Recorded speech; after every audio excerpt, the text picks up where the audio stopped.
Assalamualaikum dan salam sejahtera. Nama saya Muhammad Azizi bin Samaruddin, nombor matrik C23A0925. Pada hari ini saya akan membentangkan analisis lagu Pergi Tak Kembali nyanyian kumpulan Rock Bani berdasarkan teori pengkaedahan Melayu oleh Hashim Awang. Lagu ini bertemakan kematian, alam barzah dan persediaan manusia menghadapi kehidupan akhirat. Kajian ini menggunakan pengkaedahan keagamaan yang menekankan aspek akidah, syariah dan akhlak dalam karya sastra Islam. Secara keseluruhannya, lagu ini bukan sekadar hiburan tetapi menjadi medium dakwah dan peringatan kepada pendengar tentang hakikat kehidupan yang sementara. Pada rangkap pertama, lirik lagu ini menjelaskan bahawa setiap manusia pasti akan menghadapi kematian. Dunia yang fana akan ditinggalkan dan hanya amalan yang menjadi bekalan menuju akhirat. Rangkap ini menegaskan konsep akidah Islam iaitu kepercayaan terhadap hari akhirat.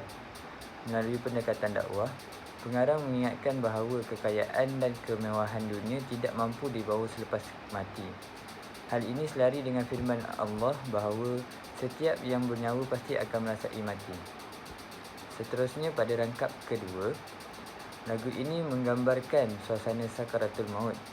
Lirik seperti terdengar sayup surah dibaca dan cemas di dada, menunjukkan keadaan seseorang yang sedang nazak. Dalam masyarakat Melayu Islam, bacaan Al-Quran di sisi orang yang hampir meninggal dunia merupakan satu amalan untuk memberi ketenangan kepada roh. Rangkap ini juga memperlihatkan unsur alam gaib apabila hijab mula terbuka dan manusia mula menyedari hakikat sebenar kehidupan selepas mati. Pada rangkap ketiga pula, lagu ini memaparkan perpisahan abadi antara manusia dengan ahli keluarga di dunia. Lirik "Kita tak sama nasib di sana" menunjukkan bahawa setiap manusia akan menerima balasan berdasarkan amalan masing-masing. Pendekatan didaktik dalam teori ini jelas apabila lagu menyeru pendengar supaya meningkatkan ketakwaan dan melakukan amal soleh agar memperoleh pengakhiran yang baik atau husnul khatimah. Selain itu, rangkap keempat menggambarkan suasana di alam kubur. Mayat dikafankan dengan kain putih dan dikebumikan bersendirian. Pada ketika itu, manusia mula disoal oleh malaikat Munkar dan Nakir. Rangkap ini juga menunjukkan bahawa penyesalan sudah tidak berguna lagi apabila seseorang meninggal dunia.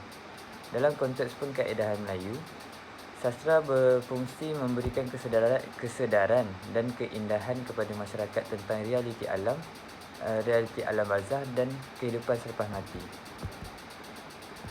Kemudian rangkap kelima memperlihatkan kesedihan ahli keluarga yang kehilangan insan tersayang.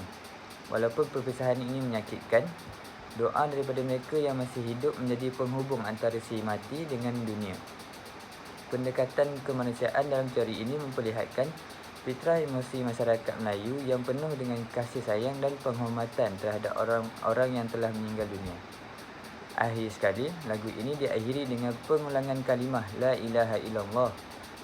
Bahagian ini merupakan klimaks utama karya kerana menegaskan konsep tauhid dan keesaan Allah Subhanahu Wa Taala.